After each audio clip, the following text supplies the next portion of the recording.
tidak ada gelar bagi Ahmad bin Isa itu adalah Al-Muhajir. Dari mulai Ahmad bin Isa hidup sampai abad ke-12 itu tidak ada gelar Ahmad itu bin Isa sebagai Al-Muhajir. Gelarnya adalah Al-Abah dan An-Nafat. Gelar Al-Muhajir itu disematkan oleh Ahmad bin Zain Al-Habsyi di dalam kitab Syarhul Ainiyah. Barulah sejak abad ke-12 itu gelar Al-Muhajir ini menyebar sebagai alibi bahwa Ahmad bin Isa ini pernah hijrah ke Yaman. Sebagai alibi bahwa Ahmad bin Isa ini hijrah ke Yaman, maka mereka membuat gelar-gelar sendiri, yaitu Al-Muhajir. Seakan-akan betul-betul ini Ahmad bin Isa hijrah dari Basrah ke Yaman. Makam Ahmad bin Isa yang gak bakal ada di Yaman, gak bakal ada di Hadramaut, gak bakal ada di Bor. Kenapa? Karena memang dia tidak pernah hijrah ke Yaman. Bagaimana makamnya ada di Yaman, ya kan?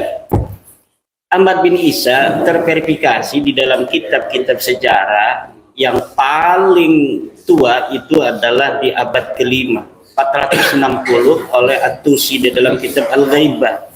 Dia ada di Madinah, dan setelah kutipan dari At-Tusi itu tidak ada lagi kutipan ulama tentang di mana adanya Ahmad bin Isa. Nah kan repot ini kalau sudah begini. Karena itu jangan berbicara sesuai kapasitasnya. Gak ngerti nasab, ojo bicara nasab.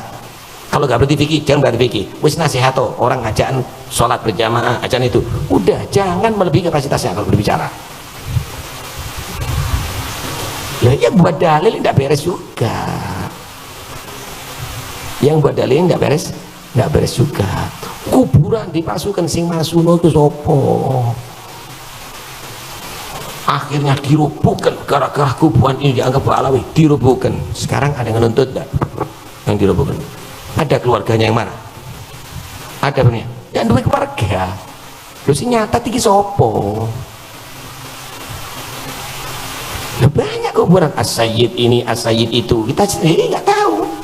Kalau ditanya, bener tak ada kuburan Sayyid ada di sini? Nggak tahu. Nggak tercatat kok di sini. Di Robito nggak tercatat. Selesai. Terus apa yang Sayyid kan? Ini adalah membalawikan kuburan-kuburan. Si balawi itu sopo. Saya nggak paham. Karena ini dagelan ini. Kalau kamu ingin lelucon nggak apa-apa. Tolong, kalau Ubaidillah itu bukan anak monyet, saya mohon saya dilaknat seketika hari ini juga, ya, disambar petir dalam hitungan ke-10. 1, 2, 3, 4, 5, 6, 7, 8, 9, 10. Ya aku tidak disambar petir, tidak mati, karena Allah tidak bisa didikte. Enak aja Allah disuruh-suruh menjadi wasit gitu. Nanti Allah disuruh menjadi wasit FIFA gitu antara Malaysia sama Indonesia. Jadi kan Ubaidillah itu kan bukan monyet, ya kan? Bukan anak monyet, tapi anak manusia, karena dia mempunyai keturunan manusia. Tapi kan saya yakin dia bukan manusia tapi monyet. Kemudian saya mubahalah. Ternyata mubahalah saya tidak dikasih laknat sama Tuhan. Berarti Allah itu tidak bisa didikte dengan mubahalah. Enak aja, dia maha kuasa, disuruh-suruh sama Allah, disuruh-suruh sama manusia untuk mewasiti suatu perkara. Contoh nih, Bismillahirrahmanirrahim. Ya Allah, hamba bermubahalah apabila Ubaidillah itu bukan monyet, maka saya bersumpah siap disambar petir dan mati seketika dalam hitungan 10. 1, 2, 3, 4, 5, 6, 7, 8, 9, 10. Ya nggak akan tersambar petir, nggak akan mati, karena Allah tidak bisa didikte manusia. Dan lihat di dalam kitab Abnaul Imam itu, judulnya gede kan, Abnaul Imam fi Misrawasan. Tapi sebenarnya dia tidak terlalu bohong juga. Ada judul kecil di atas Abnaul Imam itu, dia kasih judul kecil Al-Aqdul Masi. Coba lihat. Itulah sebenarnya nama kitabnya Al-Aqdul Masi itu, yang dikarang oleh Yusuf Jamalul Lail 1440 Hijriah. Mbek wingi ku mati nek mbek 2 tahun. Tapi di dalam kitabnya ditulis abad kelima. Ning jerone dia sebutkan, di dalamnya dia sebutkan ini kitab ulamanya wafat tahun 199 Hijriah. Tapi kemudian naskahnya ada di cucunya yang hidup di abad kelima, namanya sama Toba-Toba kan, nama marga. Seperti Ogan semua namanya. Kalau di apa namanya Medan tuh batubara semua. Kalau yang gas semua. Nah ternyata begitu, jadi sudah, aduh kata saya dua itu kan. Ada lagi kitab aneh namanya Tarikh Sambal. Kitab Tarikh Sambal dicetak, katanya ini kitab karya ulama Ba'lawi abad 10. Diteliti oleh ulama-ulama ahli tahqiq. Ini jangankan kitabnya, orangnya pun tidak ada, itu yang bernama Syekh Sumbul itu tuh. Orangnya nggak ada. Jadi orang bernama Syekh Sumbul abad 10 itu nggak ada. Lalu ketika dikritik oleh ulama, Muhammad Al-Habsyi ini mengambil kitab yang dia yang dia ambil itu, yang namanya dirubah menjadi Sumbul itu, yaitu Tarikh Ibnu Hisan. Sebenarnya kitab itu adalah karangan Ibnu Hisan. Apa dia motifnya sampai mengganti nama? Motifnya sangat mudah untuk ditebak, untuk mempertahankan nasab. Kenapa? Karena di dalam manuskrip Ibnu Hisan tidak ada nama Ba'lawi. Kalau dia menggunakan nama Ibnu Hisan ditaruhin Ba'lawi, sementara orang lain nanti punya manuskrip yang sama, dia ketakutan, takut manuskripnya ada lagi yang punya di negara lain, maka akan ketahuan bohongnya. Maka sekalian saja nama pengarangnya diganti agar tidak terdeteksi. Karena kalau namanya Tarikh Ibnu Hisan, dia takut masih ada di belahan dunia lain manuskripnya orang yang megang. Nanti kalau misalnya sama-sama dicetak kok beda. Itu motif-motifnya. Maka dalam ilmu sejarah ada yang disebut kritisasi sumber. Jadi setelah heuristik itu ada kritisasi sumber. Udah kitabnya numpuk, manuskrip numpuk, ini satu-satu diteliti. Ini katanya Ardul Jali Murtado Az-Zabidi. Betul nggak ini karangan Murtado Az-Zabidi? Coret, tidak layak untuk dijadikan sebagai sumber karena pengarangnya palsu. Dan di dalamnya itu baru melihat dari mana dia muncul. Kalau kita baca satu-satu banyak kebohongan. Masa iya seorang Murtado Az-Zabidi itu berbohong? Orang mengatakan di dalam kitab Ardul Jali itu, Ibnu Hajar, Al-Ubaidili telah menulis bahwa Ahmad bin Isa hijrah ke Yaman. Ditulis di dalam Ardul Jali. Lah kita punya kitab Al-Ubaidili namanya Tahdhibul Ansab. Kita lihat di dalam kitab Al-Ubaidili, betul enggak itu Ahmad bin Isa hijrah ke Yaman? Enggak ada. Masa iya Syekh Murtado Zabidi bohong? Kalau kita meyakini itu kitabnya Syekh Murtado Zabidi, berarti kita menuduh Syekh Murtado Zabidi yang mengarang Ihya itu sebagai pendusta. Dan bukan hanya itu, banyak lagi tentang Mauladawilah dan sebagainya ditulis, padahal masa hidup Mauladawilah dengan katanya orang yang dia mengirim surat kepadanya itu tidak satu masa. Banyak itu. Kemudian yang terakhir itu Rumel, katanya ada kitab abad sekian. Bin Jadid mengarang kitab Al-Arba'un. Mana kitabnya? Enggak mau katanya. Belum boleh oleh sponsor saya. Bukan belum boleh, karena kalau disebutkan saya bisa mengatakan itu palsu. Karena gampang untuk meneliti sebuah algoritma yang telah kita banyak baca hal-hal yang berkaitan dengan sebuah nasab yang kita teliti. Itu gampang karena algoritmanya sudah jelas. 1, 3, 5, 7 udah jelas, nggak mungkin 1, 5, 3, 1, 3, 5, 7 langsung ke 10, nggak bakal. Algoritmanya kan 1, ganjil kan, 3, habis 3, 5, habis 5 berapa? 7, nggak mungkin 1, 3, 5, 6. Salah itu, sama guru matematika langsung dicoret. Saya sudah bisa untuk menebak algoritma yang akan diberikan oleh siapapun yang memberikan bantahan itu. Kalau misalnya tidak masuk algoritma yang sudah ada, yang dibangun oleh ulama dari abad 4 sampai abad 9, dia sendirian ini ada, tanpa ada konfirmasi dari ulama-ulama yang ada di masa itu, udah jelas ini palsu. Belum melihat kertasnya, baru melihat narasinya, saya sudah bisa mengatakan itu palsu, karena tidak sesuai dengan algoritma yang sudah dibangun oleh ulama dalam catatan kitab-kitab mereka tentang nasab itu. Uang lah aja, misalkan begini, ada orang mengaku, saya pengurus NU, maka saya sekarang mau mencalonkan diri menjadi ketua umum PBNU, karena dari dulu saya dari MWC saya sudah jadi pengurus MWC. Sebagai apa dulu pengurus MWC? Saya sebagai LBM. Nah, tahun berapa? Tahun 70. Nah, tahun 70 kan pasti ada algoritma di situ. Ada orang yang jadi pengurus, ada susunan yang mungkin bisa manuskripnya ada, ya kan? Misalnya Yai Imam Syafi'i ini dulu tahun 70 mah belum lahir, apa udah lahir Yai? Belum kan? Misalnya jangan tahun ini lah, tahun 2000 Yai Muhammad Imam Syafi'i sebagai, jangan tahun 2000, sekarang aja nih. Tahun 2024 Yai Imam Syafi'i ketua PCNU Lampung Barat, betul tidak? Ada sekretarisnya tadi hadir, punya kan dilaminating kan? Nanti ada orang mengaku pengurus PCNU Lampung Barat tahun 2024, mengaku dia wakil sekretaris misalnya. Mana dia bikin palsu di komputer, chat sendiri nama dia, thread satu, iya ada nama dia Soeharto misalnya. Tapi di punyanya Yai Imam Syafi'i tidak ada nama Soeharto, di punyanya Sekjen tidak ada, tahunnya sama, tanda tangannya sama di bawahnya, tapi namanya beda. Ini Soeharto muncul di dalam manuskrip dia doang sendiri, di punya orang lain, pengurus lain tidak ada nama Soeharto. Ini yang salah ini sendiri, apa yang banyak itu? Ini nih sendiri yang palsu nih. Dia hanya bikin kepalsuan ini untuk nyalon ketua umum PBNU. Itu yang terjadi dengan Nasabah Alwi, daripada manuskrip-manuskrip yang coba untuk mengelabui publik itu yang telah dikemukakan. Dan kita bertanggung jawab tentang narasi-narasi seperti ini, karena ini narasi ilmiah. Kajian ilmiah dibalas dengan ilmiah, bukan dibalas dengan kedustaan manuskrip-manuskrip. Dan kalau kita bongkar, memalukan Pak.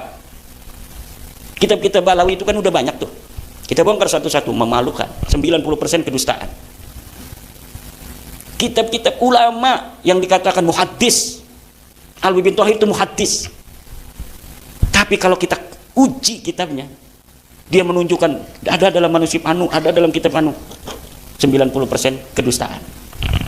Tapi kita tadinya nggak mau bongkar ini, tapi mereka itu membuat narasi yang luar biasa, antek PKI lah. Bahkan saya sekarang disebut turunan Cina. Buktinya katanya dia nggak pakai nama bapaknya, pakainya nama kakeknya. Berarti dia nggak mau ketahuan sebagai antek Cina. Iya, luar biasa itu orang-orang yang ingin menjadi cucu Nabi, kemudian memakai framing. Saya ini sejak kecil hidup dengan kakek nenek. Karena orang tua saya, umur saya setahun atau 2 tahun, itu tidak ada jodoh. Saya dengan kakek saya dengan keluarga ibu saya. Itu ya masa iya sekarang saya melupakan keluarga besar, nama keluarga besarnya Bani Usman. Itu bisa dilihat bagaimana keluarga Bani Usman. Banyak yang di PBNU juga pada tahun ini dari keluarga Bani Usman itu. Nah, banyak juga yang jadi politisi dan lain sebagainya. Nah, sebagai keluarga besar kayak kita ingin berterima kasih karena saya dididik sejak kecil di dalam keluarga itu yang melindungi kita dan sebagainya. Nah, kita menggunakan nama barokah daripada kakeknya ibu saya itu, namanya Usman. Saya menggunakan Imaduddin Usman. Katanya itu kenapa dia menggunakan kakek dari ibunya? Karena bapaknya itu antek daripada komunis Cina. Ya Allah, kata saya. Ini yang ngomong sekelas Imam Jumbo ini. Lah ini kita yang begini-begini tidak mau menanggapi, dia cuma banyak yang klarifikasi. Tadi juga ada yang SMS dari Komandan Banser Provinsi Banten yang juga merangkap wakil ketua Panglima Laskar PWI Banten. Itu Komandan Banser tingkat provinsi, itu wakil komandan PWI Banten. Hei, ini benar nggak ini? Tanya PKI ini antek Cina katanya. Ya coba lihat saja wajah saya Cina enggak? Ada sih Cinanya katanya. Waduh, sama aja nih. Ada sih, ini orang kata saya nambah-nambahin aja. Lah semua orang Indonesia ini ada Cinanya Pak. Semua orang Indonesia ini ada Cinanya. Apalagi kalau keturunan Banten, neneknya Cina. Raden Patah itu Cina. Kenapa? Ibunya Sio Banci. Ibunya Raden Patah itu Sio Banci, Cina. Kemudian punya anak Raden Patah, menikah dengan Brawijaya, kan punya anak Raden Patah. Raden Patah berarti turun Cina. Apa Raden Patahnya yang istrinya Sio Banci ya? Raden Patah ya punya istri Sio Banci ya. Raden Patah punya istri Cina, Sio Banci, punya anak keturunan. Di antaranya adalah istri Sultan Maulana Hasanuddin Banten. Sultan Maulana Hasanuddin Banten namanya Nyai Ratu Purnama Kirana Sidi. Nyai Ratu Kirana Purnama Sidi dinikah oleh Sultan Maulana Hasanuddin. Berarti Sultan Maulana Hasanuddin ada Cinanya dong, ada putih-putihnya sedikit. Ya terus ke anak-anak cucunya sampai ke kita hari ini, ya ada Cinanya sedikit. Ya kan? Terus lagi, apalagi orang Lampung Palembang, makanya masih putih-putih. Kalau yang ada agak hitam itu pasti yang dari Jawa, dari Banten, dari Sunda, atau dari Jawa Tengah, Jawa Timur. Kalau yang ada mentereng sedikit asli berarti. Ya, nanti kita akan kembangkan karena sudah malam di dalam tanya jawab. Yang terpenting adalah bahwa yang kita lakukan hari ini bukan karena kebencian. Lihat kitab saya 2018, saya itu ngarang kitab Al-Fiqratun Nahdiyah, masih mengisbat Ba'alawi, karena yang saya ketahui Ba'alawi ini turunan Nabi waktu itu. Wa min bani Hashim Ba'alawi. Coba kitab Al-Fiqratun Nahdiyah fi usuli wa furu'i ahli sunnah wal jamaah. Itu tentang pemikiran-pemikiran ke-NU-an. Mulai di dalam bidang tauhid, akidah, dalam fikih, dan bagaimana harakah Nahdiyah ada di situ. Al-Masail Al-Fiqhiyah juga yang Al-Mu'asirah ada di dalam kitab Al-Fiqratun Nahdiyah. Di situ diantaranya saya mengisbat Ba'alawi, itu namanya qaulun qadimun. Di dalam ilmu sejarah dan juga ilmu usul fikih, al-aslu baqa'u makana la makan. Kalaulah sebuah proposisi tentang sosok tokoh dikisahkan ada di dalam satu tempat, kemudian tidak ada berita tentangnya lagi bahwa dia pindah atau pergi dari tempat itu, maka kita harus menghukumi secara ilmiah bahwa dia ada di sana. Tidak pernah berhijrah kemana-mana. Ada tidak keterangan yang menyatakan bahwa Ahmad bin Isa pernah ada di Basrah? Ada tidak keterangan kitab pun dari mulai abad ke-4 sampai abad ke-8 atau awal abad 9 yang menyatakan Ahmad bin Isa hijrah ke Yaman? Ada enggak sebuah keterangan yang menyatakan Ahmad bin Isa dimakamkan di Yaman? Atau keterangan bahwa ini makam Ahmad bin Isa mulai dari abad ke-4, 9? Nggak bakal ketemu, karena diciptakannya pada abad 9. Bagaimana sesuatu yang dibangun di abad 9 kemudian kita cari keterangannya di abad ke-4, ke-5, ke-6, ke-7, ke-8, nggak bakal ada. Ini nggak masuk akal, karena memang Ahmad bin Isa bin Muhammad An-Naqib tidak pernah hijrah ke Yaman, tidak pernah hijrah ke Hadramaut. Tidak ada orang yang bernama Ahmad bin Isa yang pernah datang ke Yaman. Kalau ada orang-orang sekarang mengaku keturunan Ahmad bin Isa dan mengatakan mereka itu Ahmad bin Isanya adalah Ahmad bin Isa bin Muhammad An-Naqib, cucu dari Ali Al-Uraidi, itu jelas tidak dapat dipertanggungjawabkan dan tidak dapat diterima secara ilmiah. Kalaulah dia Ubaidillahnya bin Ahmad Al-Muhajir nggak apa-apa. Seperti Syekh Mahdi Rajai mengatakan bahwa sah Ba'alawi Indonesia ini keturunan Ubaidillah bin Ahmad Al-Muhajir. Ya nggak apa-apa, itu nama Ubaidillah tidak pernah terkonfirmasi di dalam kitab nasab. Nama Ahmad Al-Muhajir juga tidak ada di kitab nasab. Itu nama yang diciptakan sendiri. Ya silakan saja. Ahmad Al-Muhajir punya anak Ubaidillah. Tapi Ahmad bin Isa anaknya cuma 3, Muhammad, Ali, dan Husain, sebagaimana yang telah disebutkan dalam kitab abad ke-6 579 As-Sajarah Mubarakah karya Imam Al-Bakhr Razi, bahwa anaknya Ahmad bin Isa cuma 3, Muhammad, Ali, dan Husain. La walada lahu ismuhu Ubaidillah. Satu.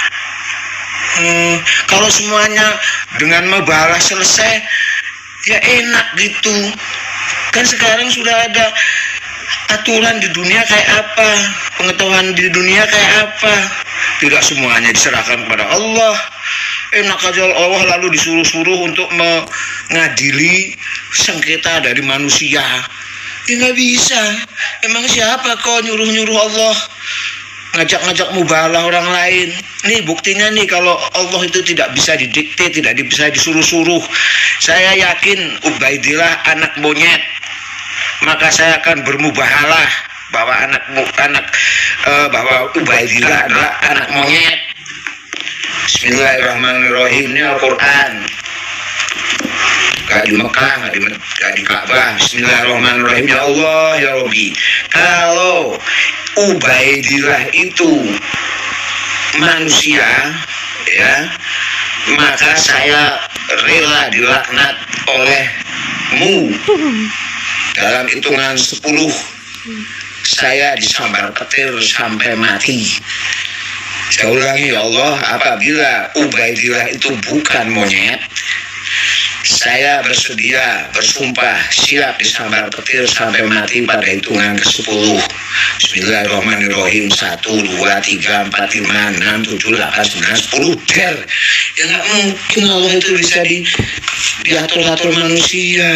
Jadi mubahalah itu apa sih ya, nggak bisa dijadikan sebagai ukuran itu. Buktinya itu kan Ubaidillah anak manusia, aku yakin Ubaidillah monyet gitu kan, dan aku sudah mubahalah, terus aku tidak sambar petir, tidak mati, berarti kan aku yang benar ya, bahwa Ubaidillah itu karena saya masih hidup, Ubaidillah adalah monyet.